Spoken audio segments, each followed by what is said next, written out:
By the way, are you wearing pants now? I have shorts on. Oh, me too. Nice. And do you want to show off your shorts? I have my short shorts too. Let's show them off together. So Wait, I don't know if I can get up that high. Oh yeah, they're pretty short. I can get you. You know I'll what? hike them up here. I can get you a couple inches shorter. Dear Shandy. Welcome back to Dear Shandy, listeners. Hello, Andy. Hello. How are you today? I'm great. Great. Yeah, we have a great guest on July 4th. Yes, we're recording this. We never sleep, and our guest today certainly never sleeps. We think we don't sleep. Oh, man. He never, ever sleeps. We asked our guest, do you want to record on July 4th? And he was like, sure. He said, what time? What time?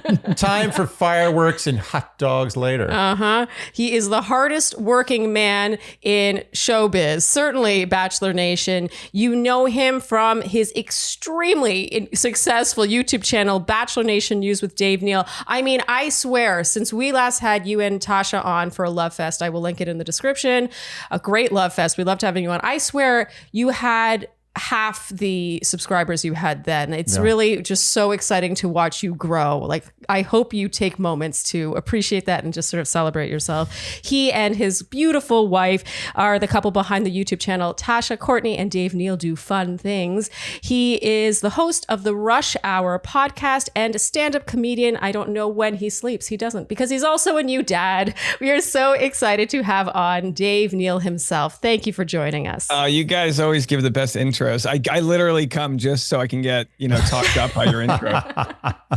Yeah, not much sleep these days, but newborn here in Tennessee, it's like 95 degrees outside, so we can't really go anywhere.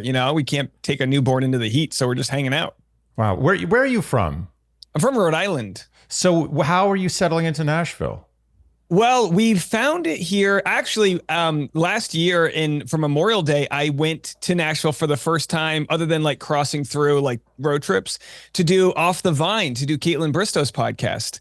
I did a few stand-up shows and I was like, I kind of like Nashville. And then once we had the baby, or once we got pregnant in Los Angeles, we knew we needed to go buy a home somewhere. So we just looked here and liked it. Wow.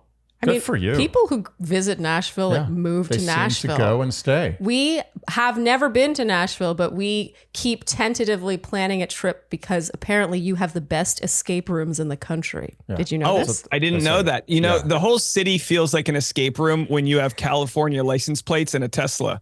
They hate Californians here. But like, really? And again, I'm not from California, but like there's a reason people are moving here. Once you go on Zillow, you see you can get a beautiful home, don't pay state income tax, and it's like a very central East Coast adjacent place to live. Okay, well, Dave, you are our guinea pig today because we are starting a new series of episodes called A Day in the Life, where we pick the brain of our guests and just kind of insert ourselves in their lives and get to know how their mind works, how their business works, all the fun things. Yeah. This is something we've been thinking about for a while. And when the idea finally came about, we were like, who would we do this for the first time with? And your name, obviously. I mean, it was a very short list. It was Dave Neal. I love to talk about myself, so that's be great. Well, there will be no stone unturned when this is done. People will know every little detail about you that's possible. Yes, their parasocial relationship with you will reach a max, 10 out of 10. They will be living in your apartment. There will be a room for your fans in your apartment where they see you get undressed and prepare yourself for the day. Look, that's the key to success online, is to make your audience feel like they're one of the family members. You know what I mean? Like that's what really, I think, builds an audience for life, is people that'll be there for the journey. And, so I've been open with my life, and, to its detriment, you got to deal with people that don't like things you do. Every opinionated channel like mine has every 1-star review is political, or, I got people telling me I'm dressing my baby wrong, but it's like, well, it bought us a home. You know what I mean? So it's like, you got to take the good and the bad. Oh, I love your candor. I have to start right there. Your candor, your honesty, and just even saying that. You're like, how you build an audience is to let them in. Like, you let people in even by saying that. You're always pulling back that fourth wall. And even admitting, you're like, and that's what allowed me to buy a house in Nashville. It's really, I think you are the everyman. You are relatable in that sense. And And I mean, you've amassed a huge audience for it. And so, Honesty, I mean, congratulations. The value of honesty. Yeah. Well, thank you. You know, there are some people that don't, I talk a lot about finances, and people, I guess they could take it as bragging, but I came from, doing minimum wage side hustles where like you're literally on your third Red Bull of the night driving Uber, cleaning out some 18-year-old's vomit from the backseat of your car, to then being able to, be like a very, good tax bracket. And I think for those that want to see that path, that they get excited and they get a little dopamine from seeing how it can evolve. Yeah. Well, it's not like you're a trust fund kid. Like you've hustled your way to this place. So Yeah. they should be proud of you. Yeah. I do 11 podcast episodes a week and 10 videos and probably 30 hours of Patreon. So like I'm a hustler, but I'm so appreciative of the loyal audience. But it's not like, like in some cases, it's like, well, you get lucky on a show and you get 2 million followers, and then you can decide to do a podcast and decide to quit it because it's easier to promote your teeth whitening stuff. Like that ain't my channel. Like my channel is just paid per clicks. So it's like, who can stick around? That's kind of like the business model. It's really so impressive. We always admire what you do over here. Every day I wake up and like, how is Dave doing this? What is going on here? What is this man doing? We spend a lot of time wondering how you do it. That's why we have this episode happening right now. This is just a business meeting. I stripped away I basically work 4 hours in the morning, and then I do like 1 hour in the evening, which is my podcast, which I love what I'm doing with that because I'm doing morning and afternoon, but just like 25-minute episodes. So I'm getting like the latest breaking news and then going straight to record. And I'm not doing any post-production. I don't like post-production. So like whenever I can, I just like get rid of any of the resistance needed, so everything's just recorded live, shoot it live. And if there's no catastrophic thing that I accidentally said, I don't redo it. Okay, so on that, let's start from the top. Let's go through a day in the life of Dave Neal. Start from the moment your alarm goes off. And is there an alarm, or do you just wake up naturally? Let him tell us. I had an alarm for you today, even though we're recording at 10 a.m. my time, because I was worried I might wake up early with the baby, then nod off again. So like I'm in a fluid situation with an 8-week-old where I'm not sleeping that much, but I'm grabbing it where I can. So it's not when I was on the West Coast, I had to be up at pretty early in the morning because I was trying to get my first piece of content out by noon East Coast time. So now that I'm Central Time Zone, I'm really not working till around 10 a.m. Because I'm trying to get my peak content out noon East Coast, and then the West Coast will find it as they wake up. So I'm really up at 10, working at 10. The thing that I've started to do, which has grown a lot, is my Patreon is a chance for my audience to watch me work. I call it Work with Dave. It's not that exciting, but for everyone who works in an office, they can literally turn on their YouTube and I'll be live for like 3 or 4 hours a day, and they'll just see my computer screen and everything I'm working on.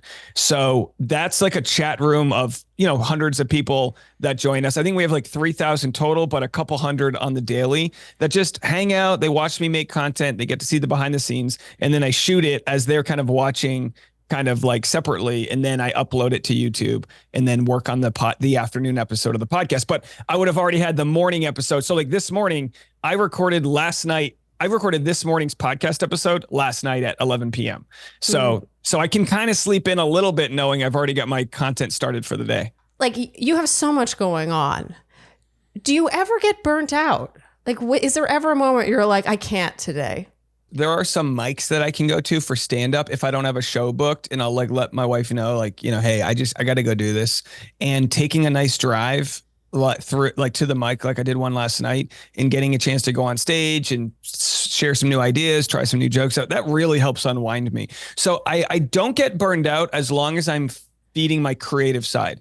It is sort of a little bit of a golden handcuff making Bachelor content and entertainment news content, because in some ways it's adjacent to what I really want to do, which is like, I mean, who doesn't want to just make their millions touring and doing stand-up? Like everyone wants to do that. But I see this as a way to keep building audience. Like I had a reel go viral this week that grew my audience on Instagram by 50%.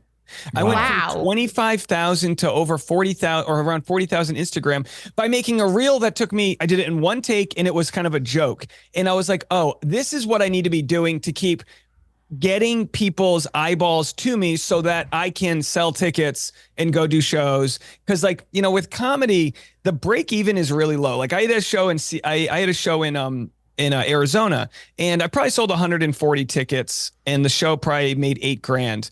I probably only made 2,000 out of that, but the break even point was like those first 50 tickets. Like the first 50 tickets pay for my flight, they pay for my hotel and all that other stuff.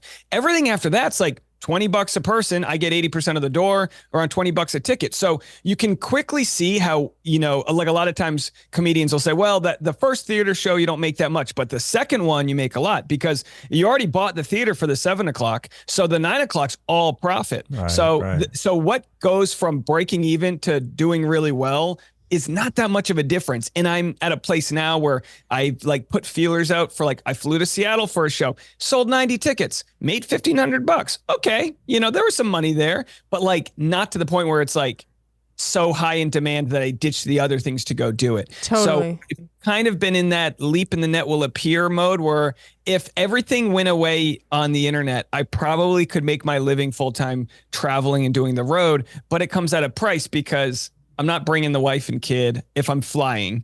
But now that I'm in Nashville, I'm looking at like, well, I could drive to Atlanta. So I'm starting to think of all of the markets I can get to with the family, but also with the 8-week-old, they're not supposed to travel that long in a car. So we're just in this sort of hibernating mode where I think come the fall, I'm going to be branching out a lot more.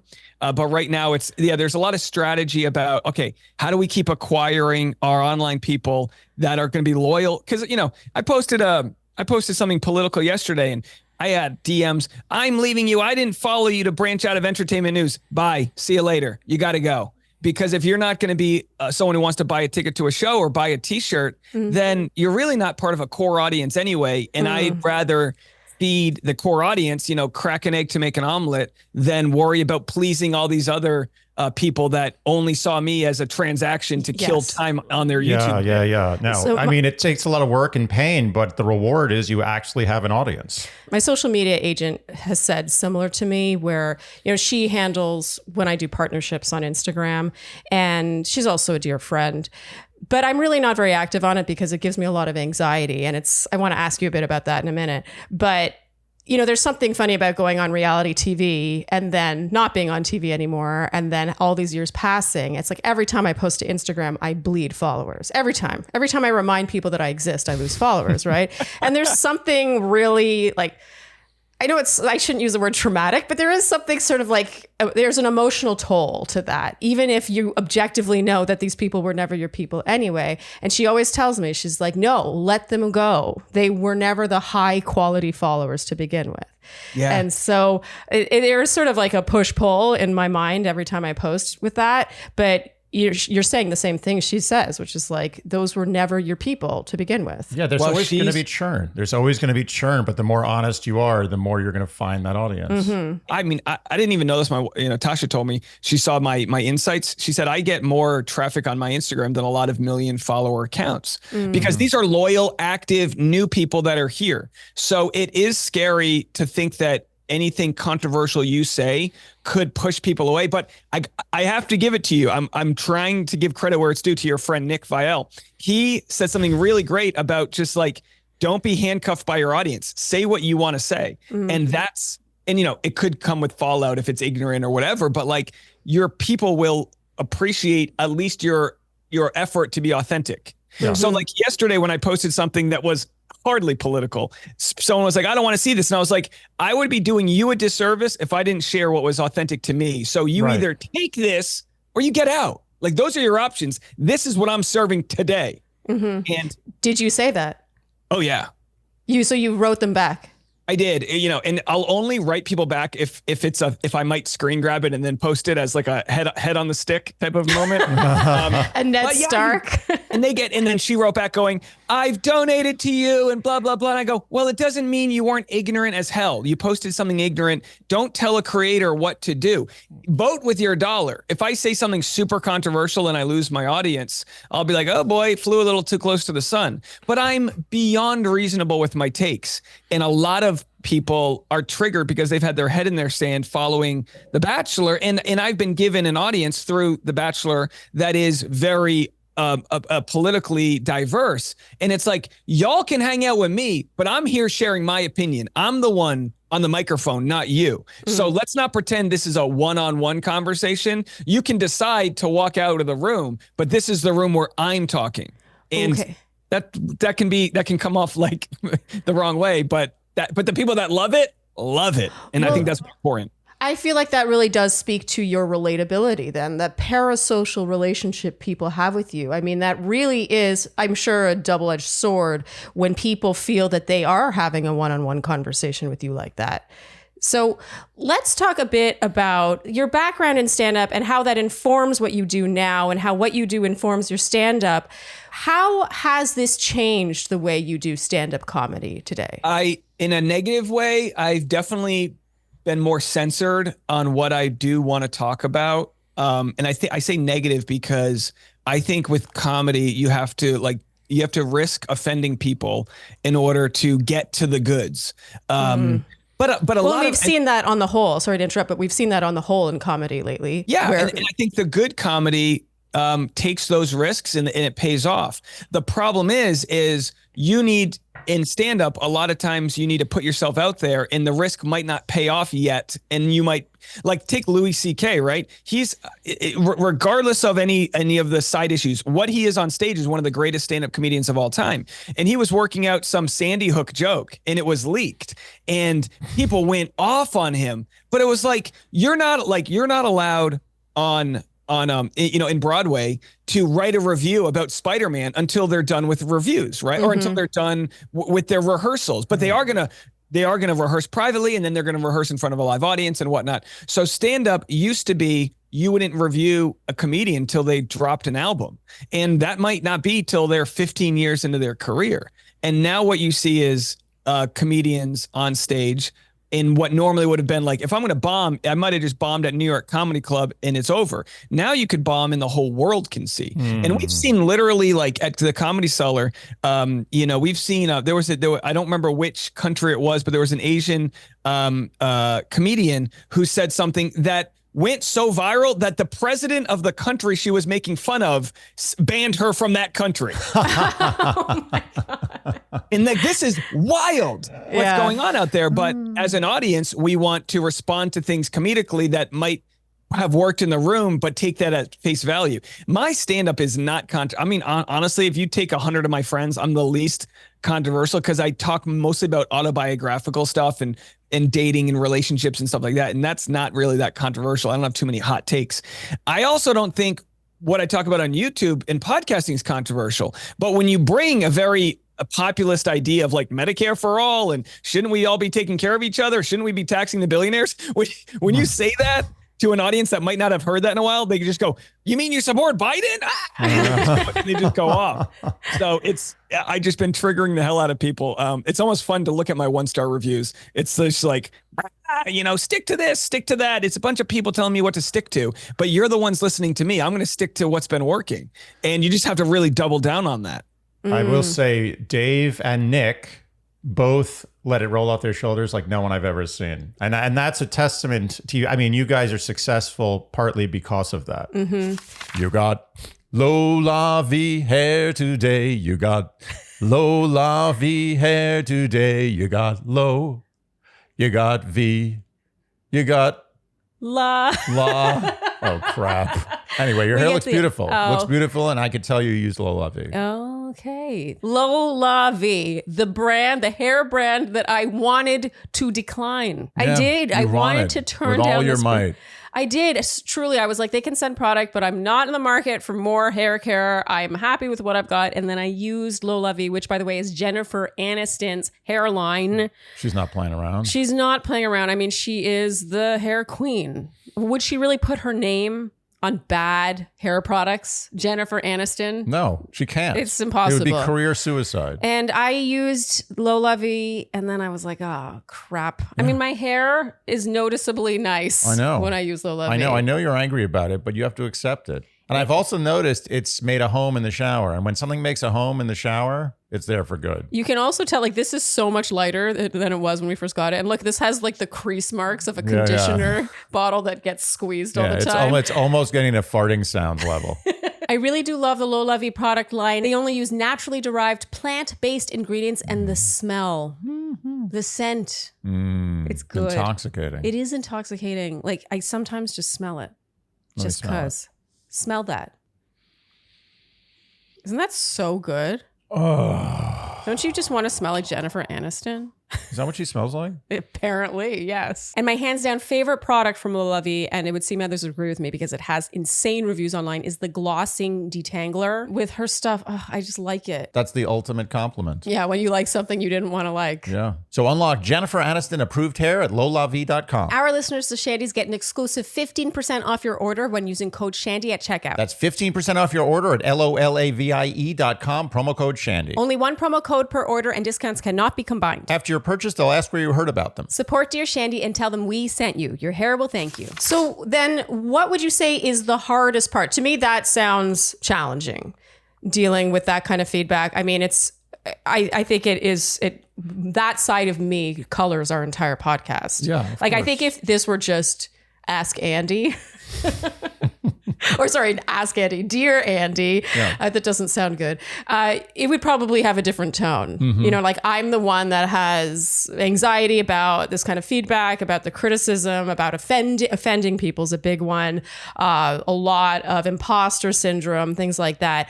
Would you say that aspect is the hardest part of the Dave Neal empire, or is there something else? I'll say this. A lot of people will say, if you don't like the criticism, don't read it. The most hurtful thing that's ever probably happened to me happened recently. And about 15 people texted it and DM'd it to me. You know, it was something I wasn't going to read that happened. I probably would have found it anyway on social media. I was like hard called out. I was hard called out by an alum and by a good friend of mine.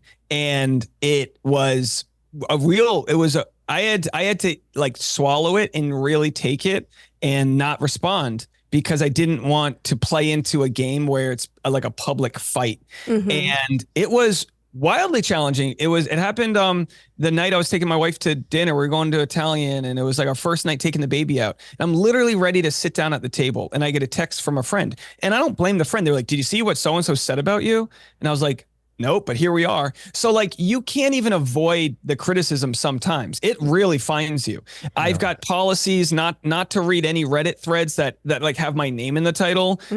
That I don't do that, but I have in the past. I've gone so far, you know, there's been Reddit threads. Why does Dave follow so-and-so, you know, on Instagram? And I've gone so far as to give them a 25-minute response video, reading all of their negative comments on my own channel, you know, and just saying, here's my response to it.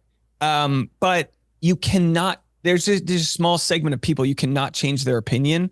And a lot of them just fear-based. So they see me as like a guy who's, I don't know, affluent and like makes good money doing what I do. They don't see me as the guy who you know, has all my fundraisers that I help for my community and all these other things that we do. Like, I try to be as charitable as possible, but the negative folks will only see the worst in you. And it's just like that itch to negotiate with them is because if something happened in real life, you could negotiate with someone on a one-on-one, but imagine road rage with 700 people that no matter what you say, they're just going to beep their horn louder. And this past week I got called like part of the manosphere, which is like kind of alt-right, you know, whatever. And then I was also called like feminist. And I think I'm feminist in the sense that I want equality for women. And I think my receipt, if you like audit my channel, will be that I fight for the victims and the people that received injustice in the community. Because when you see something messed up, you want to call it out. It just so happens that the last case that I've been calling out very loyally was where the victim was a male. And people look at me now as like, oh, I'm this crazy guy who's trying to take away this. And it's like, if you see the worst in somebody, that's what you get. You know, you're just going to get whatever you think you see. So like Einstein, my favorite quote was Einstein said, you got to decide if you live in a friendly world or an unfriendly world. You're going to be right. And my audience has been called like cultish because they are so supportive of me.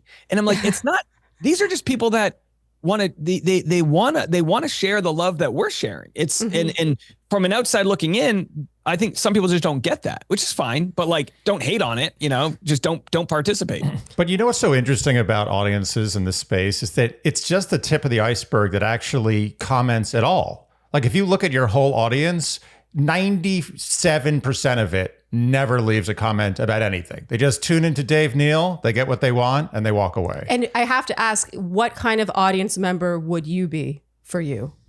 I would probably be a lurker, as you call them, until I feel the need to share my opinion. So what happened a couple of weeks ago when I got blasted by someone, a lot of people felt it was unfair.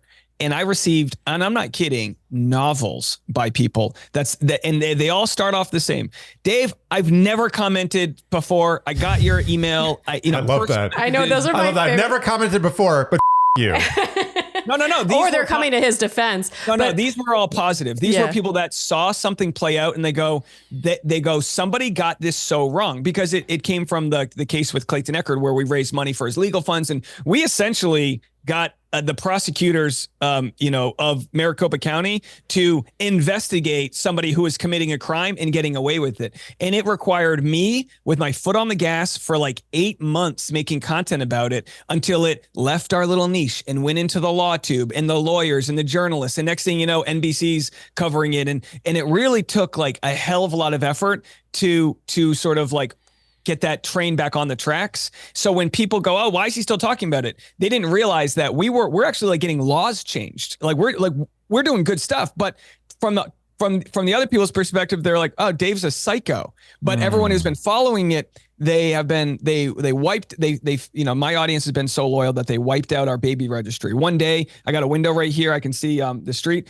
Amazon trucks just started lining up. People came with gifts. Our dog passed away a couple weeks ago. Handmade gifts are still pouring in from people. Like, this audience is so good. So like you talk about, the tip of the iceberg might be those haters. And what's important is to just parse through what's worth addressing, because if I address every negative comment, I would become that negative thing that people aren't tuning in for. Yes. Yeah, exactly. And to break down that tip of the iceberg, 95% of that iceberg tip is lovers. Mm-hmm. Oh yeah. Yeah, no, they are. And you don't necessarily, if it bleeds, it leads, right? You don't hear from the lovers until you're under threat. So when I was put under threat and when I was sued for this case I was covering, which the person dropped, all these people were just begging to donate. Can we donate to your legal funds? And I was like, oh, wait till I'm actually sued. Then the court papers came in. Somebody created a GoFundMe for me and it raised like $13,000 that day, or like within a couple of days.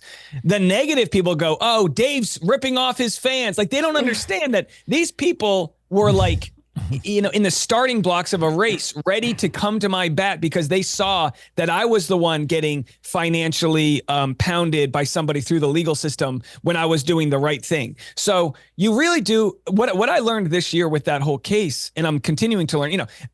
I'm still under threat of a $140 million defamation suit. It's comical to even mention how much money they're threatening to sue me for when I've done nothing but share the truth. But because of that, I've had to deal with people that don't know me or what I'm up to, thinking I'm, I don't know, the bad guy in this situation. And I've just had to swallow that and realize these people do not exist. They've never come to a stand-up show, a bar, merchandise. They're not the women that come to my show in tears because of the work we've done.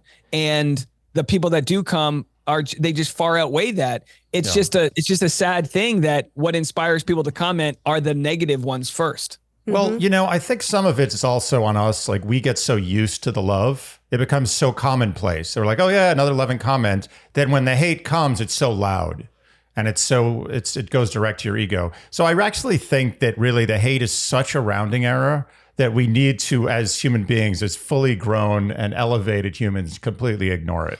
Andy always tells me that, you're doing something right when the haters are coming after you. Exactly. That you're growing enough. You should appeal to enough people that there are people to hate you. To me, the right thing to do, and I respect and I admire the fact that you come at these people. We don't do that. Yeah. And I always, every time you do it, I'm like, wow. It's almost like I'm eating popcorn watching you.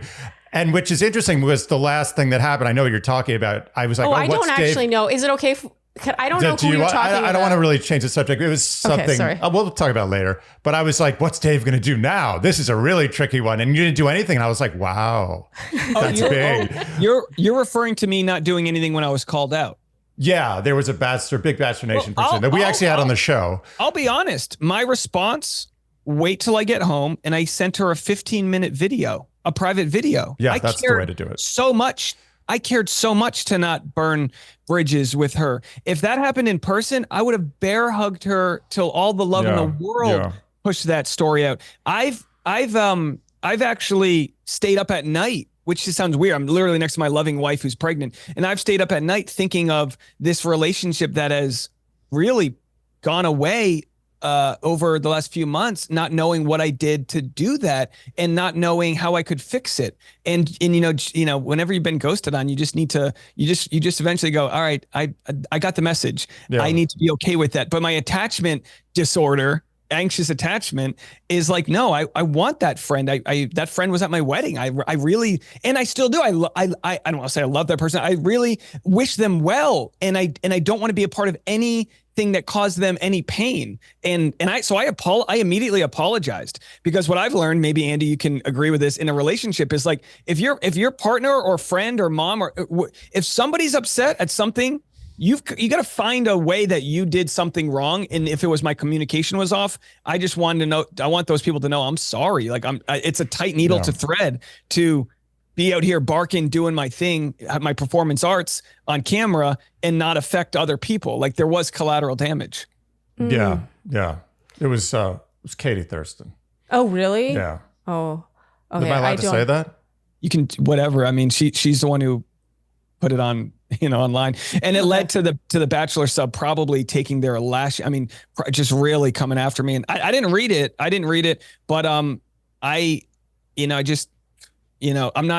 trying to monetize everything. If there's something I can monetize, there's plenty of stories, people that you're friends with that I don't cover, because I go, that's a low blow. Like, this person didn't sign up for it. That's not a fair story. It's based on rumor. There's no fact. Like, I have a process that I try to go through. I don't always succeed, but I'm not trying to just burn people online. I'm not trying to cancel anybody. Right. So, I just want what's fair. And I had to just take that one and go, all right, probably lost a friend.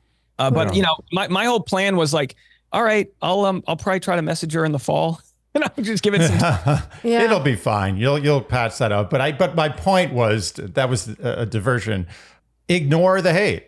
That's the duty, I think, is for us and for them, because by ignoring the hate, it's good for us, and by ignoring the hate, it's good for the haters. I think that's the policy. That's interesting. Ignoring the hate is good for the haters. Yeah. I do believe that. There's nothing worse than getting ignored. It's worse than death. People do not want to be ignored. Well, and that's probably why they share the hate in the first place. That's the best medicine for them. To get the worst punishment is to be ignored, and maybe they'll stop. If you had a red button that I could press right now and agree to those terms, I would. The thing, and I agree with you. The thing that kills me isn't necessarily the hater, but it's the commenter that then agrees with the hater that didn't know any better. So imagine if I got my YouTube tent at a fair, and I've got but there's a hater 50 feet away going, Dave sucks, he's a misogynist, he's the worst, and then it's not the person shouting, it's the other people that don't know any better that bother me. But I also know that when I look at my algorithms on YouTube, literally 0% of my audience is watching from Reddit in the first place. So those haters are pretty much comment based and not in the other communities. So like you said, it really is like, I would never, if I was, a pitcher for the Yankees playing in front of a sold out audience, I would never go into the audience and get mad at the 100 people heckling me, because you got 56,900 people that are rooting you on. So unfortunately, what the internet does is it takes those 100 people and it lines them up in the hallway as you walk into the locker room. So on the walk to the locker room, you're like, F you, no, you suck. And they're like, they shouldn't even exist. But I blame the algorithms, and I would love if artificial intelligence could create a better echo chamber. People say, oh, you don't want to be a part of an echo chamber. There's enough hate out there. It's already going to make its way to my DMs. I would love an echo chamber that really just filters out any messages that come to me that are going to lower my energy. Like I'll get the note if I did or said something wrong. I don't need reminders from 100 people. But can't you do that yourself? Can you just filter it yourself? Yeah, you see like all the tricks. The Katie story came from a good friend who was just like, hey, did you see what she said about you? And I was that was different because that was a friend. Yeah, that was a public beef. You're right. Yeah, you're right. That's different. And you're right. And I've done a pretty, like I said, I just don't read the comments. The hard part is I have to flirt with those threads to get a pulse on what's worth talking about. So if there is a story about something, like I won't even bring it up, but if there's a story that I might be adjacent to, I'll avoid those comments. Right. But sometimes you'll just read things and go like, all right, what's the deal with this? And you kind of want to see, sometimes the most commented comment can be something that kind of sums things up. So I do think the comment sections are not meant for me. And I've had to learn that as a fan of the show and as a person who likes to comment and fire things off, I still have to learn that I'm digging my own grave by participating in that mud pit. And every time I see, and I'm entertained by your response to haters. I always love it. I'm like, look at this guy. But every time I see it, I'm like, how does Dave have time to deal with this on top of all the other stuff he does? And I think to myself, the only thing holding Dave back from becoming a kingpin in this space is this. I think if you knock that out and focus those energies on something more positive, I actually think that you would just jump to that next level, which I think you're going to do anyway, but faster. I will take this moment as you being my guardian angel to get me out of the negativity. Okay, good. I will take it. All right, then it's done. I agree with you. It's just like, it's an itch that, and it might be the comic in me, because on stage, you would never let someone get away with saying something that disrupts the room. So on stage, you address the heckler, or if the waitress drops a glass and it shatters, if you don't address it, the room gets weird because why isn't he talking about the lights going out or the air conditioning's off? Like, you just address it. I don't need to apply that to the internet. Exactly. And yet I have scratch that itch. So God, I do that too. I get confused. It doesn't matter. Both work. I agree with you though. Yeah. Good. And I appreciate you that much more for telling me that. Because like I said, there is entertainment that can come from a good comment thread, but I do think in the last year or maybe a couple of years, I need to take it to the level where I need to, focus on the bigger audience and not the mosquito. Yes. Yes. Well, if you're anything like me, you hate being misunderstood. That's the thing that gets me about it. It's like, it's one thing if someone's just like, I hate you because you're annoying. And you're like, okay, well, I was always doomed to annoy you and that's not really my problem. But when it's like they've misconstrued what you've said or just misunderstood what you meant, it's like, for me, I fall into a trap of wanting to explain what I meant, not change your mind, but explain what I meant so that at least you have the right information to either be offended or not. That's a choice driven by your ego. Oh, 100%. Ego-driven choices are always the poor ones. Andy 100% talks me out of responding to hateful messages, as you can tell. You can see the energy happening. I mean, how many times do you type it out and then have to delete it? No, I mean, because all those negative comments will usually start with, so basically what you're saying is, and then they conflate it into their negative box. Right. So no, I understand that how tempting it is. And I guess like if I do need to, if I am going to respond, do it through my own content, because like there is no reason for me to be misunderstood when I am speaking. The hate that came from the Katie thing was from a comment I made online. So it's another example of comments not coming off the way you meant them sometimes, and like trying to be more impeccable with your word. And that's why I think I do better on the internet, because I can share my full thought if it's controversial versus But the irony of having the bully pulpit is that your arguments hold less weight. It's an inverse thing. It's counterintuitive, but the more powerful you are, the more you argue with haters, the more weak you look. Yeah. And how interesting, too, that the thing that caused offense was a written comment when you spend hours every week with your face on a camera, talking, I feel like that is really symbolic about where we are now as people, how a comment with words, the written word, how easily can be misconstrued or not represent you. It's just so interesting that you can talk for so many hours and not offend, and then in one comment offend. Yeah. And, you know, and again, she in that case was already offended by my words. So it maybe, that was the final straw. I think that's why I empathize so much with Caitlin Bristow, because I see her as a similar people pleaser where she wants to do no harm. But you know, she'll want to get things off of her chest if she feels like it's almost like she gets so much hate from a specific part of her audience that like hate watches her, and it's like she posted this yesterday, like where's the whole women supporting women thing? Everyone wants to pit me against Kat. Like, why can't we just all support each other?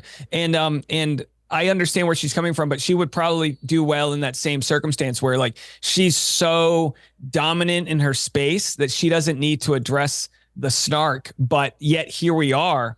I don't think she can get past it. I know Caitlin is so sensitive, and she's really sensitive. Let me tell you something about Caitlin. We're very close with Caitlin, and Caitlin is literally the least hateable human being I think I've ever met in my life. And when I see the hate, I'm just like, what is wrong with humanity?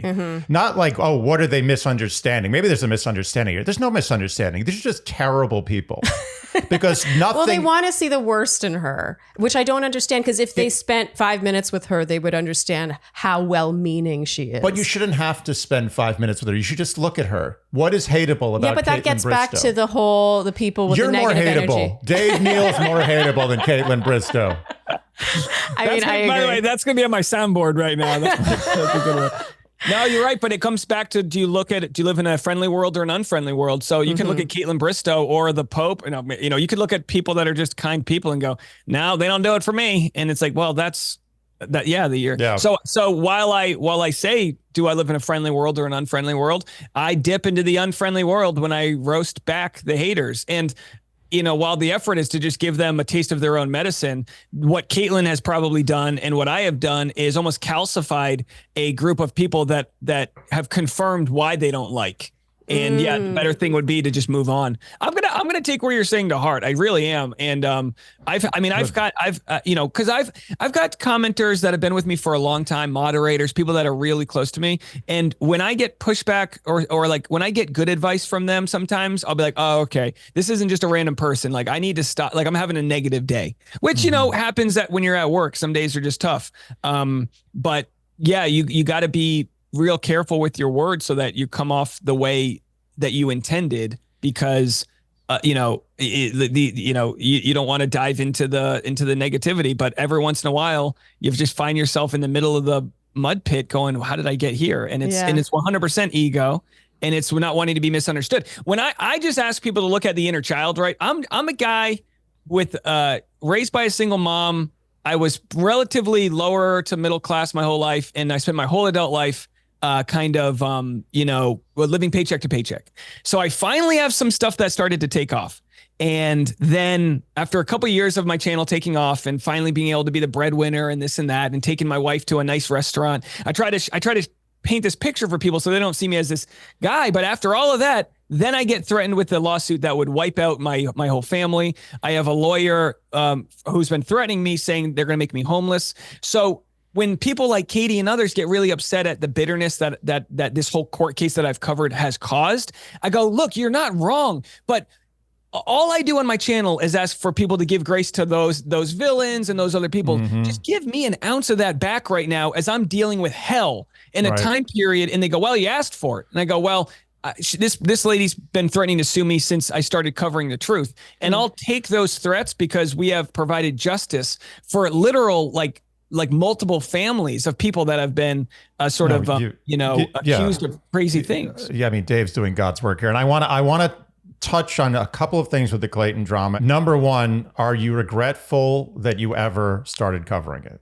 I would never, no.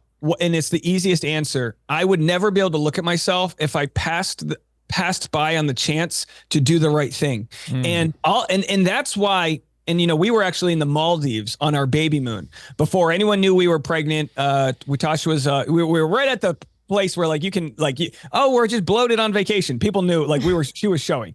And that's when I first got threatened with a cease and desist from Laura Owens. And I said, at that moment, I was willing to put it away for Tasha. Like she can make those decisions for me and say, hey, no, enough is enough. But she knew these guys. She knew what the truth was. We knew the whole time what the truth was. So I'm willing to take that as far as it needs to go to any lawsuit till the end of the earth to share that what I was saying was the truth. I've already proven all of that. So a lot of the lawsuit threats have gone away. We've proved it with like hard facts, but we knew it from the beginning. And so, no, I wouldn't change that. And I would do it again tomorrow if I felt like no one else was picking up the tab to defend somebody.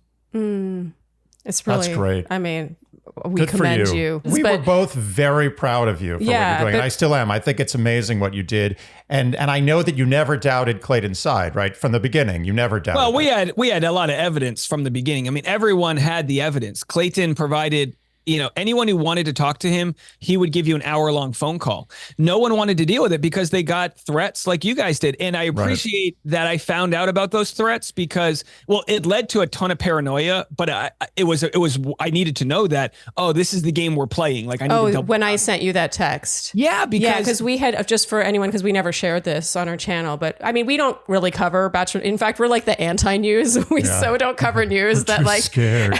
Well, it's just so, as you can tell, even I'm like Katie Thurston, like I'm just not the kind of person that follows that stuff. And even when we recap the show, like I like to recap the show, not outside stuff, unless it becomes like too loud to ignore.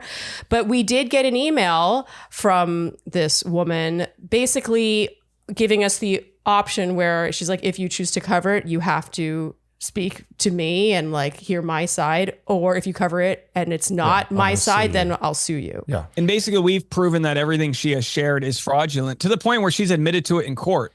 And we like, pulled Fiverr logos off of ultrasounds. We're actually raising money right now from that Fiverr ultrasound that she stole from a lady in Texas. She stole that in 2020, but the ultrasound was from a blog from 2016. And there is a lot of negativity that came from this case, but if we can find somewhere where we can do justice, we've tried. So we've contacted the lady who had that ultrasound stolen from her blog. She was heartbroken to find that out. It was a blog about her having a miscarriage of one of her twins, and it's called A Vanishing Twin. And the reason it was stolen was because Laura was claiming this about her case, and she claims I never claimed that was my ultrasound. We have video, audio, photos. We have everything authenticated that comes from her. We've seen it. We've heard it. It's hers. She ripped it off. Well, we find that lady who, is a part of MEND, which is called Mommy's Enduring Neonatal Death. And maybe I have an even more of a soft spot for this, like at the time, my wife being pregnant and all these things, and knowing how like fragile the pregnancy process is. And so anyway, we find out that the surviving baby of that ultrasound is turning 9 end of July. And we've set up a fundraiser to throw that baby the best birthday they're ever going to have. Oh. So, and immediately people threw $1,600 into it. It's going to get up to $2,500. They can go to, if there's any extra, they can use it on a family vacation or whatever. But this is how you rally the good people around what's a negative situation and parlay it into a better situation. So we raised the money for Clayton to get the right attorneys that could then cross-examine her to get all of her lies set under oath. And now she's being investigated by the prosecutors for perjury. And if anybody knows the court systems, prosecutors never come after you for perjury. Mm-hmm. People just get away with lying under oath all the time. So the fact they're looking into her because of that is 100% because an audience was loyal enough to get the attention of their elected officials. And that's like democracy we're watching play out right in front of us. Wow. But sadly, you guys, I mean, think about it. Your channel's fantastic, but you would have never covered this. And we all know that. You guys are like really in and out on the like psychology of what's happening on the show, which we love. So for her to come to you, how many other podcasts did she that's what we thought. It felt like a form letter where dear Shandy was just put in the spot. Yeah, it didn't feel bespoke to us. Yeah, I actually was a little offended. I wanted it to be a little more personal, but it wasn't. Yeah, no, I promptly texted that to Dave, but it was alarming. It made you wonder. Yeah, she's probably gone out to every single adjacent podcast on earth to tell them that. And so what I did after that was, stuck in traffic, in Los Angeles, I was sending 10-minute long voice notes to every single person I know, just sharing the truth. Hey, you might get a shakedown. Just so you know, I'm not someone defending the bad guy here. All the evidence is accessible. It's right here. And it's been proven in court. And that's what's so amazing. But the fallout is, well, did I go a little too hard for justice that I pissed some people off? I was extremely bitter at the people that sat on the story that normally cover this stuff, and I knew it was because they had threats of lawsuit. And I have to overcome that bitterness. That's just making myself sick. I'm generally a happy guy, but that is something where I felt that there was a team that could have come together. I was the only one who showed up to the dodgeball game. So I'm bitter because my wife's getting pelted with dodgeballs and feeling like our pregnancy was overshadowed by this because we didn't all show up with our pitchforks to stop this in the beginning. But, in the end, my community handled it, and I don't have any hate. I've had to just realize, other people are going through their own things and everyone's trying the best. But again, I still have like a sort of an aftershock of bitterness where I have to bite my tongue and go, dang it. Sure. I would have wished the people that I've defended and helped out in the past would have covered this. But in the end, we all know those podcasts that could have really exposed this to the greater audience. Entertainment News, Rolling Stones rejected it, and they normally cover exposés. A big time, small, everyone wanted to stay a mile away from this, and I couldn't help but wonder why. And now that the truth has come out, there's some very brave media like NBC's, people are finally covering it. But imagine, we've stripped away the investigative journalism side of the press. It's gone. So are you in any way remotely worried about these lawsuits against you? I mean, do they keep you up at night? There's two parts of my brain, right? The part that responds to the fight or flight, the fear, and there's no rational ability. You cannot be rational when that part of your brain goes off.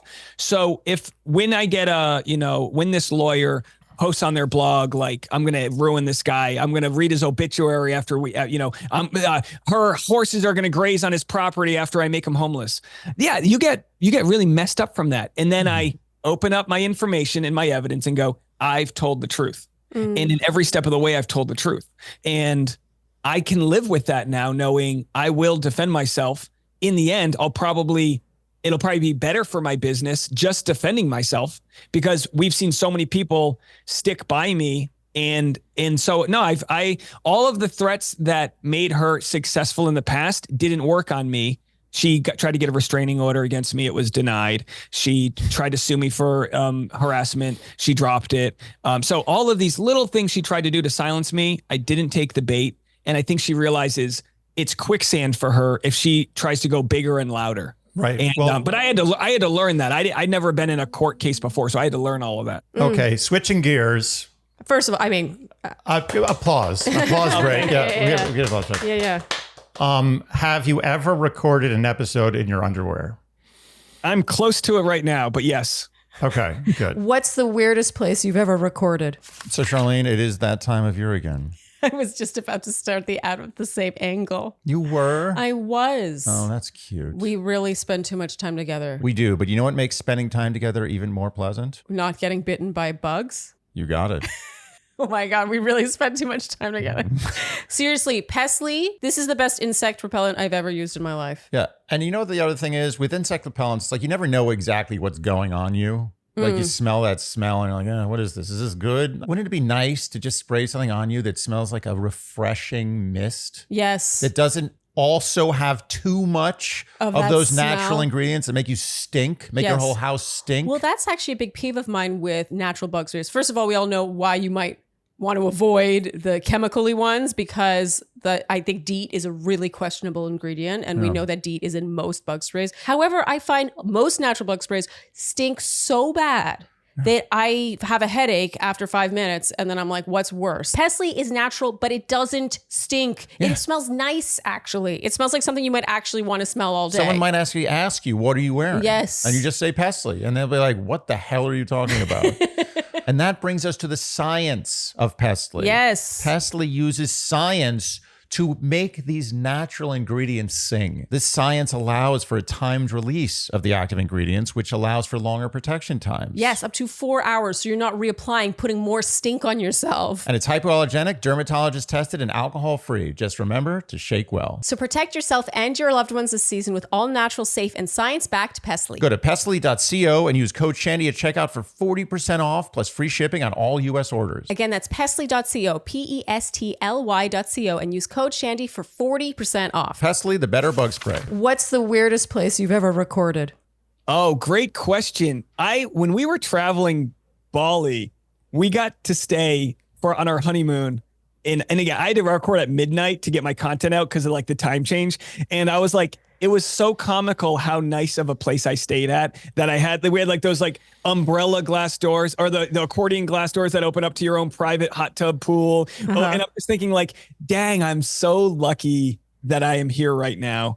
The first Bachelor video I ever recorded, which probably got 10 views, was in my mother-in-law's backyard at sunrise in a cold Kentucky morning. You could see my breath in the video. I was so ashamed to make a YouTube video in front of her family because it's like, what's he doing? This weird comedian, like it was so bizarre that to go from, as rudimentary as that was to recording in this beautiful villa was really kind of like a poetic moment. But as far as like weird recording, I mean, I'll tell you this, the weirdest place was actually Animal Kingdom. I was in line for I remember this one. Yeah, I was in line for that polar roller coaster, and I had I had Tasha making a thumbnail on her Canva on her phone, and I was recording, and people around me were looking all weird, but it was a hot breaking story, and I literally was just like, all right, let's do it here. It's fun. People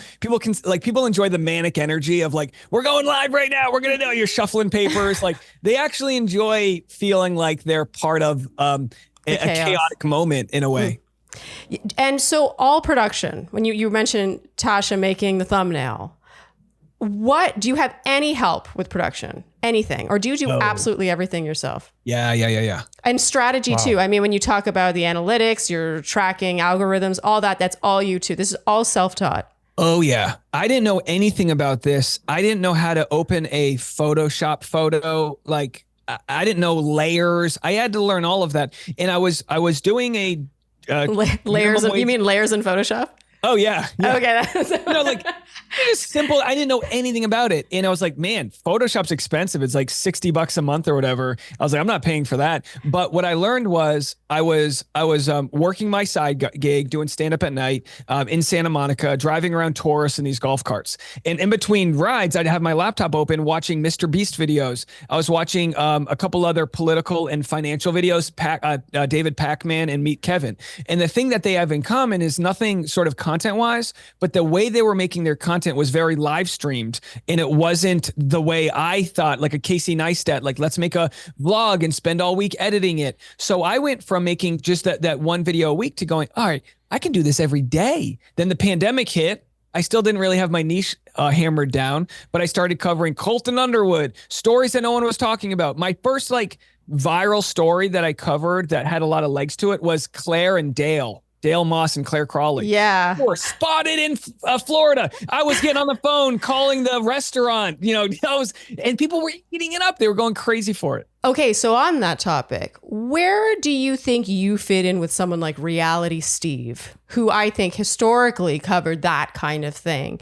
Do you have a relationship with him? Like, I love Steve so much. I've been to his last 2 years of his appreciation party. The reason why Steve and I actually linked up for the first time was I was starting to get some heat. He probably knew my name. I obviously knew his. He's been like a godfather in all of this.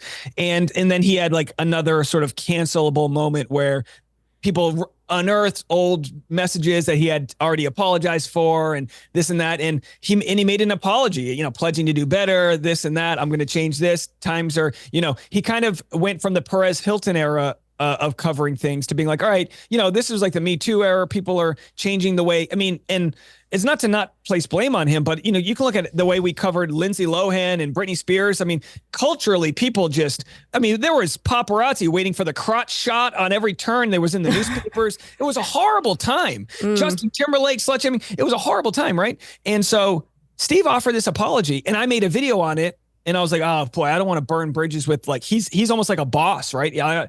But I was like, I got to give my opinion. And I was like, I think it's a good apology. Like, if we can't accept someone's apology, what are we even doing? Demanding it if we're not going to accept it, because he's pledging to be better. Steve's been the best, most credible journalist in this game. He doesn't get it always right, but he goes for sources. He's taught me a lot about get someone on FaceTime and verify their driver's license, because he has been duped in the past, And so anyway, he messages me after I made this video going, dude, just thank you for being fair.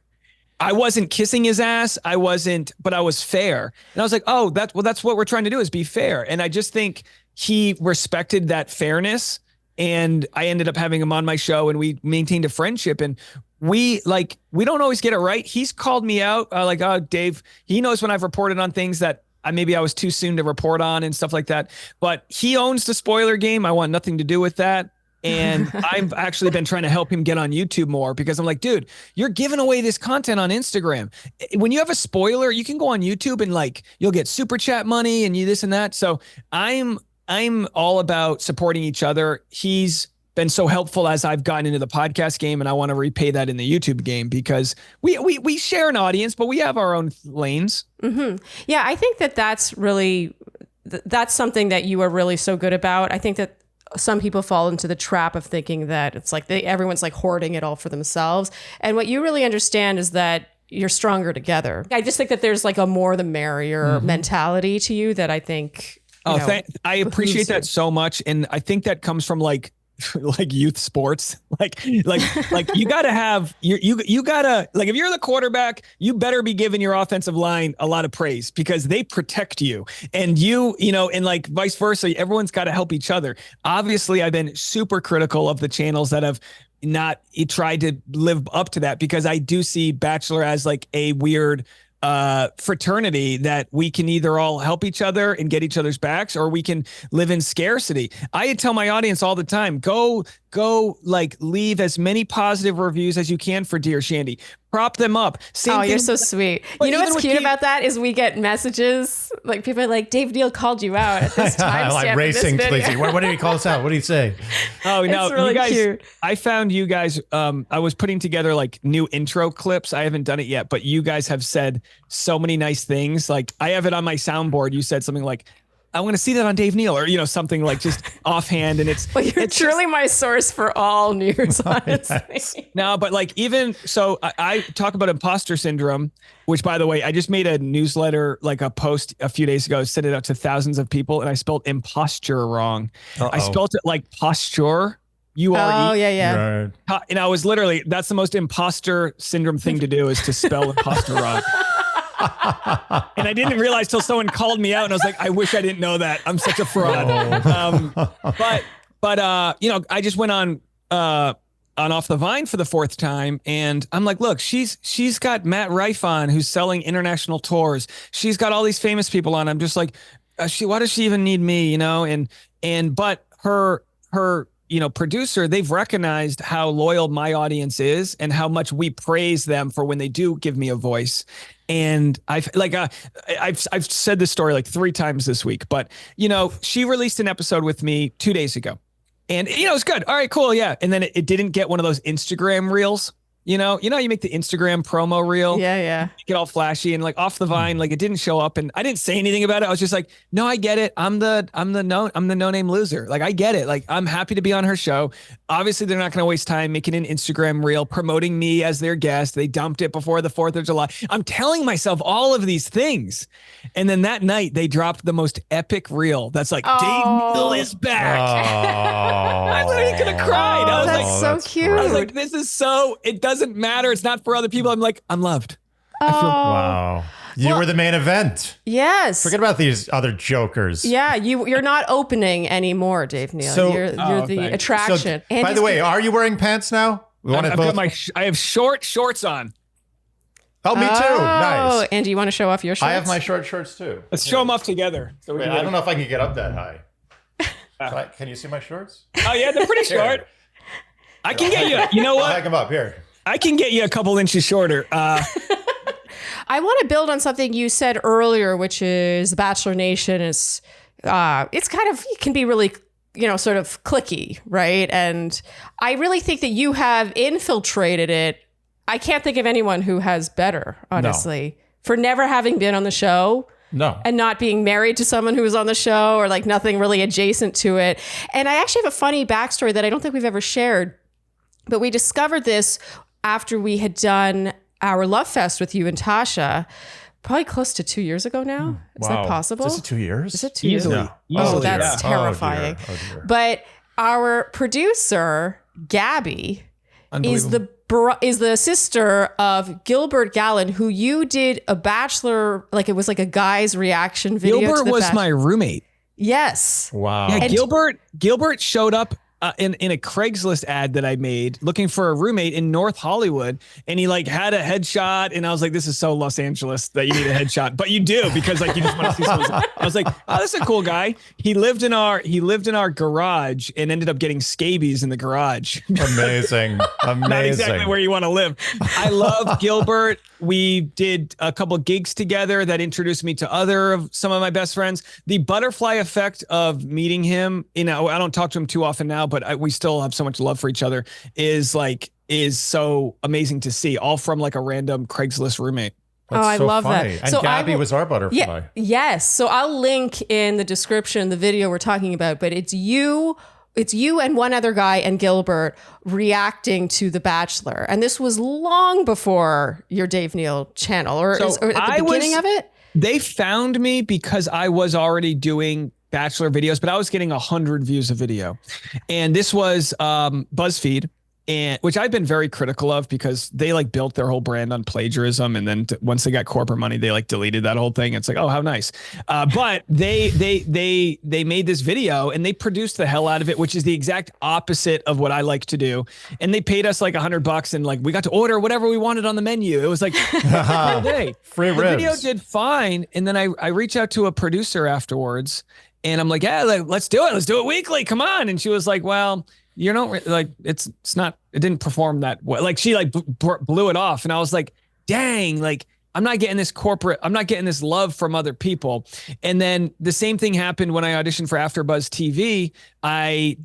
They threw my audition out. They said it didn't follow the guidelines. And I was like, AfterBuzz TV doesn't even pay. Like, what am I doing trying to audition for these places? The final time was, I'm not kidding, like 2 weeks before the pandemic, I auditioned for, what was it called? For E! News, and it was for like a Snapchat show.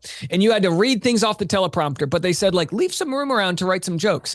I had the teleprompter guy rolling, laughing. I was crushing it to the point, like it was like in an Entourage clip where the casting director walks me out, like laughing with me. See you later, slapping me on the butt right in front of the whole room of people nervously waiting to audition. And of course, I never heard back. The pandemic comes.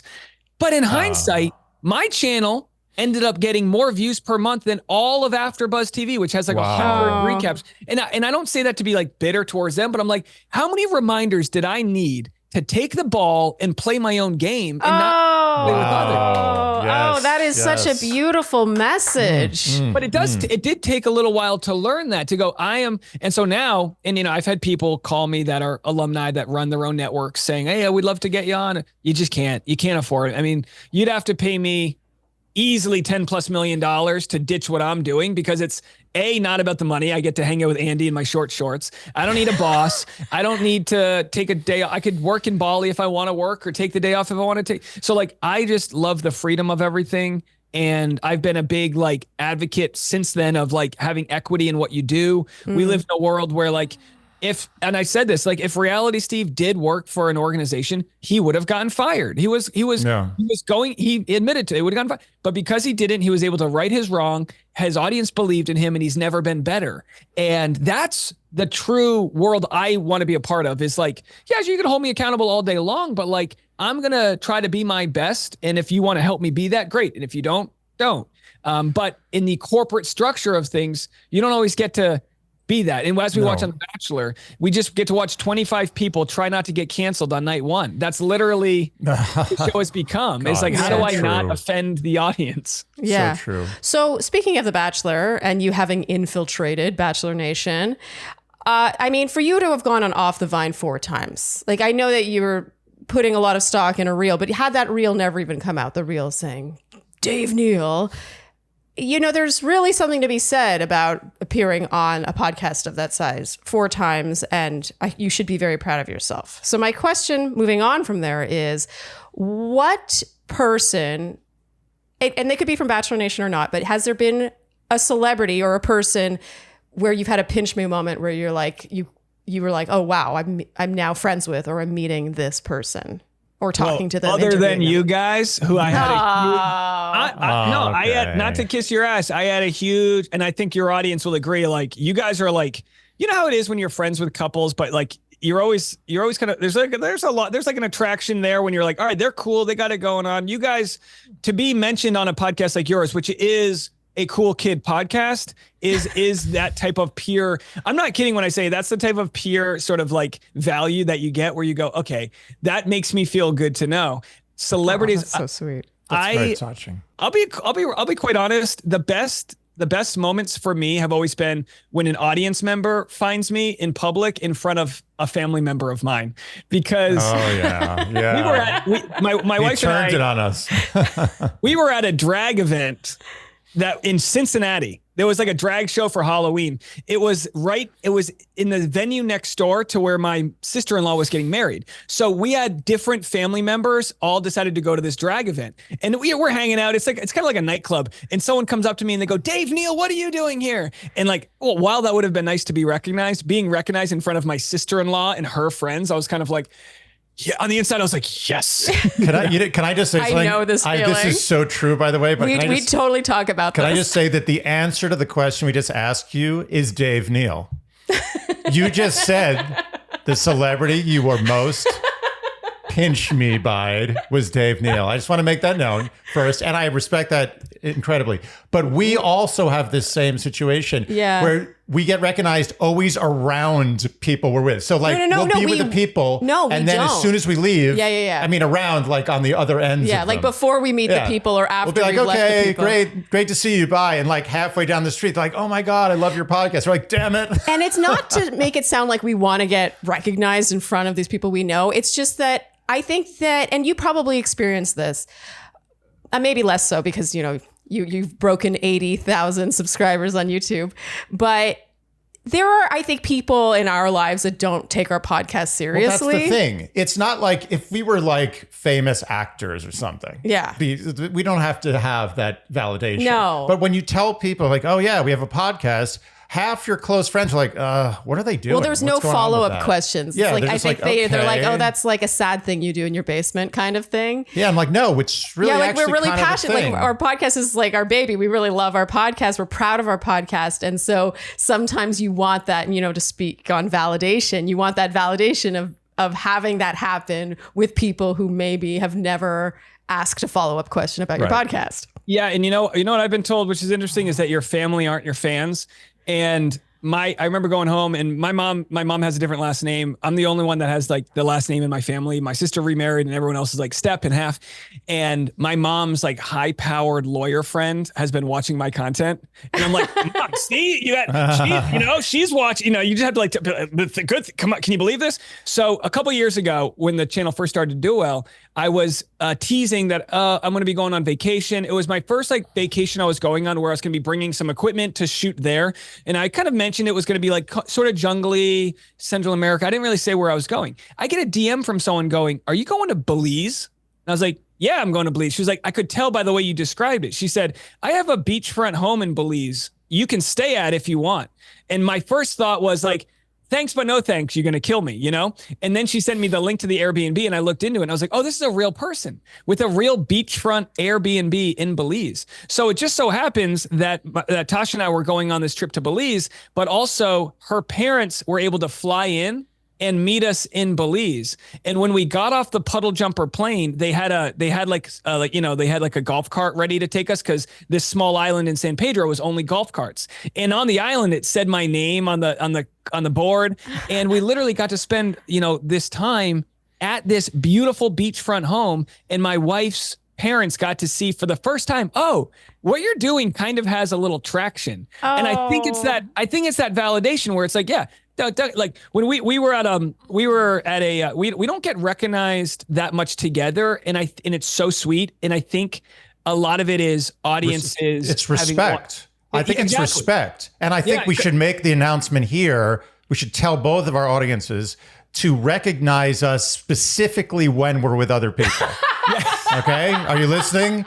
Don't recognize us when we're together. We don't care. Only do it when with our friends or family. We always care. And it's interesting that it doesn't happen when you're with Tasha as often because it almost only happens when we're together. Yeah. Oh, funny. Yeah, when we're with other people, when I'm with my friends, I know they're just like, oh, I'm not going to bother, or it's not going to bother Charlene. And no, bother us. That's when you recognize us. And Dave, for Dave too. Especially when he's with family. We went to this farmer's market and, I was like, statistically, someone knows us because there was like, we're probably going to walk by 10,000 people. And sure enough, someone did come up and they were so kind and all of that. But I think I get a lot of people saying, oh, I saw you, but I didn't say hi. And I'm always like, come up, say hi. Like, don't kiss my baby. Like, stay away from the baby. My wife is like, doesn't want any germs, but like, yeah, come say hi, be kind. And I think like there was a comedian I did a show with and they waited in the green room till the show was long gone because they didn't want to say hi to their fans after the show. And I was like, please never make me that person. Yes. Could not agree more. Logistically, I understand if you're going to do a show big enough, you can't say hi to everyone after. But when I did Arizona, Clayton and I did a Q&A. I had a 2-hour meet and greet after. And I was like, I'm not going to give anybody anything less than what they expect out of me because that's part of the ticket they pay to see. And I appreciate everyone so much. So yeah, it's not, I mean, maybe it's ego, but it's more like validation to be like, see, this thing that for 10 years didn't pay off and it's almost like seeing your little invention start to turn on. Yes. Right. It's just, it's hard for people to believe that you're doing well when you say you have a podcast. Or that you're a comedian. Or that you're a comedian. Even worse. Yeah. Even worse. I think this is our way of telling both our audiences that never just look at us and like, I love it when people come up to us and say hi. Like it makes my day. It really does. And it sounds like you feel the same way. Like it is just so rewarding to actually meet in the flesh someone that you've touched. Yeah, that you've touched. And I don't know if they realize how much they can touch you by interacting with you in that moment. Because sometimes it feels like you're just sending this out into the abyss, So we're going to move on from there now to some quicker questions before we wrap. Let's start from the beginning, though. Before we start from the end, let's start from the beginning. When Dave Neal was sitting home alone as a kid, what did Dave Neal want to be? Baseball player. Me too. Who didn't? Yeah, and I still play, and I love it. And I never burned out with a lot of the college kids that burned out. I kind of just played it enough to still love it. I used to listen to the Red Sox on my radio. I didn't have cable or TV, so I'd go to bed listening to radio. Me too. How did you do that? Why were you listening to radio? You're too young. No. I mean, I'm born in 85. So like I just had one of those radios that had a little phone attached to it, but the phone part broke. So it's just like a radio that was next to my bed. And growing up in the 90s, I even remember during like one of the strikes, they were just playing old games. And I would I would set the snooze and I would fall asleep to the good sounds of summer baseball. And me too. I also wanted to be a baseball player and I did the same exact thing, except I listened on a radio, but that was the only form of technology I had at my disposal.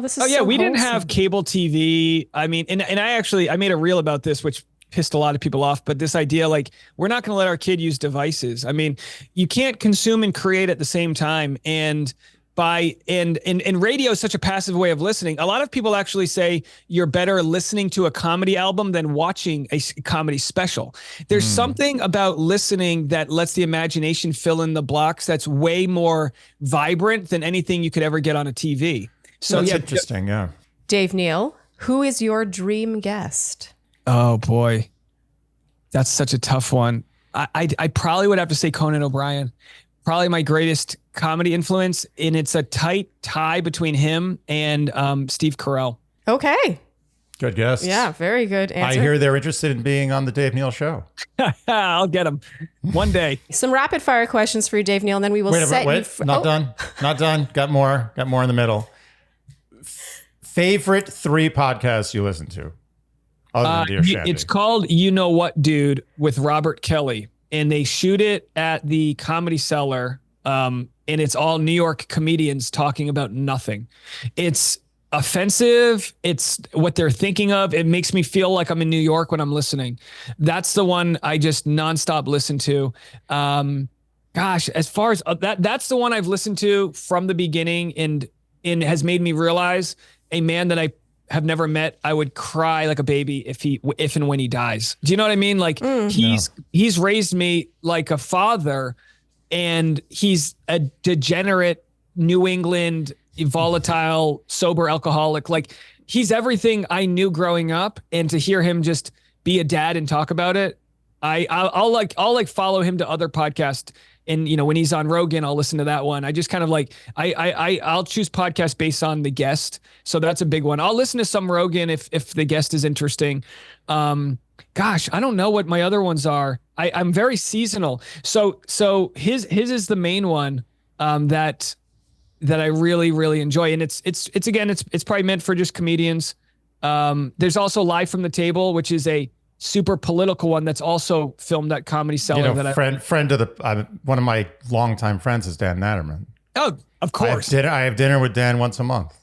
You know that Andy's really in the New York comedy scene, right? I don't know if you guys have ever talked about this. Yeah, Dan Natterman's so bizarre and great, and I love. I don't really do much in the Bachelor podcast world unless it's sort of something I'm researching, but I think there's a lot to learn from these sort of podcasts that talk about nothing, because they're so good, I think. And a lot of Bachelor alumni get podcasts kind of gifted to them, and God bless their heart. A couple just died recently. They'll say, "Oh, it's the end of the season," and it's like, your podcast is dead. And they don't have that passion and joy to do it. Whereas a lot of comedians, it's like, that's the one way that they promote their stand-up, is by doing podcasts and this and that. So I've always started, and you guys are really great at this too, is like having some heart and soul behind what you do. That's the difference between shopping at Walmart versus shopping at like a mom and pop store. Whereas a lot of these podcasters that get gifted a podcast from being on the show, you could feel that they're just waiting for the clock to run down on the episode. You guys this episode's probably longer than you wanted it to be, and it's because maybe we're having a good conversation. What's the audience going to take away from that, right? That's a good conversation. And that's what has drawn me to Podcasts for Life, is just appreciating the person it's almost like kind of like a Forrest Gump moment. It's like a podcast really is somebody sitting on the bench next to you while you're waiting to do something else. And they become friends that way. And so like you just it's like the goal for anyone who's in podcasting is to try to hold someone's attention long enough to be like that bus station person they're sitting next to. Andy? I like that. Yeah. That's cute. I can tell Andy was touched by your answer. Yeah, I am. I'm speechless. Oh, he's speechless. Andy's never speechless. He was very touched by your answer. I got nothing to add to that. Wow. Yeah, we have I always thought we had a lot in common, but that radio, I might have to listen to some baseball on the radio and piss my wife off. I might have to listen to that. May we get to the rapid fire now? Can I ask one personal question? This is this. How does a baseball loving, American flag shirt wearing, blue-blooded American man like Dave Neal get into reality dating TV?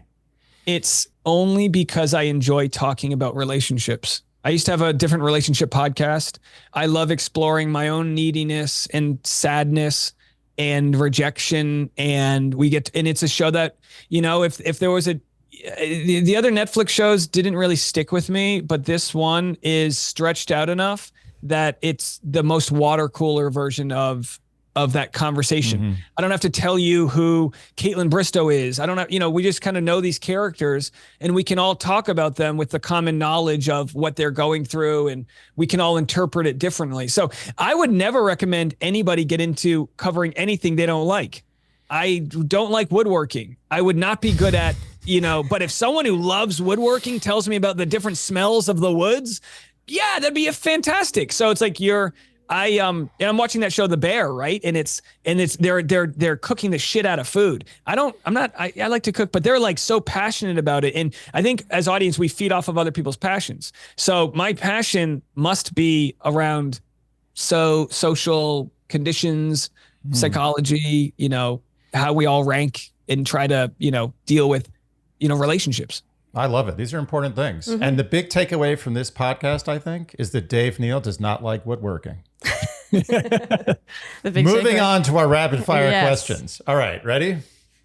By the way, can you tell I didn't have a dad? I like Bachelor and not woodworking.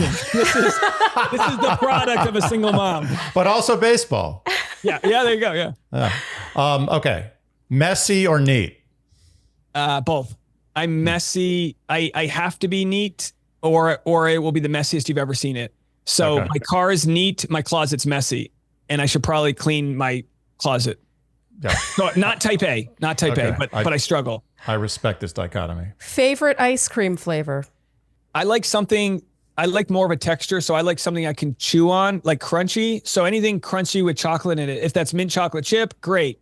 If it's mint chocolate chip cookie dough, so but as a sugar addict, which I am, there is not a flavor I would turn down. But it sounds like mint is in there a lot. You like mint. Mint chocolate chip is great, but if you wanted to throw at me some sort of Rocky Road thing, or a pecan, like crunchy nut in the ice cream is fantastic. Are you able to answer a question with one word? Yes. Nice. Well done. Most regrettable habit? I'm speechless. I don't know. Probably caring what other people think. The habit of there you go. The habit of worrying about what other people think, I guess. Yeah, that's a good one. Biggest hero, living or dead? Oh. Growing up, it was Mo Vaughn. He was my childhood baseball star. Maurice Samuel Vaughn. And then I find out as an adult that he actually has done a ton in New York City, in the Bronx, to build affordable housing. And he was a guy that, made a lot of money, but not what they're making now. And his career ended when he snapped his ankle in California when he got traded away. But he was my childhood hero, and I had to cope with him leaving the Red Sox. It was a dark time. But oh gosh, I mean, I don't know. I can't think. I'll probably text you in an hour being like, I should have said so-and-so. This is one of those questions. It's not fair to ask this question. You need a heads up for this question. It pained me to ask you this question. Yeah. I know the feeling. Anyway, Mo Vaughn, great baseball player. Favorite condiment? Ketchup. I'm so basic. No. There are only 3 condiments. I am I'm going like raw on my French fries now, because I'm trying to get rid of the sugar. So everything that I enjoy in life comes down to it has sugar in it, to be quite honest. Yeah. Like I finally start a couple of years ago, I started making enough money where I could order off the healthy side of the menu. And I still have the hardest time not choosing cheeseburger and fries. And I was thinking about it. I was like, if I had to sit first class on an airplane, they're trying to serve you caviar, and I just want like fast food or something like bar. Like I'm a big bar food type of guy, which, mustard, ketchup, nothing fancy. I also realized that I think the reason I like ketchup so much is because it has sugar in it. Oh, you think so? Yeah. Andy loves ketchup. Like every time they come to, with that tiny little cup of ketchup, that tiny little serving at the restaurant, I'm like, come on. Yeah. Are you kidding me? Bring a bowl. There's nothing better than when you pump it yourself at the In-N-Out and you're just, or wherever. You just go to town. The possibilities that exist. Oh. Least favorite superhero? I hate comic book movies. So good. Thank you. Thank you.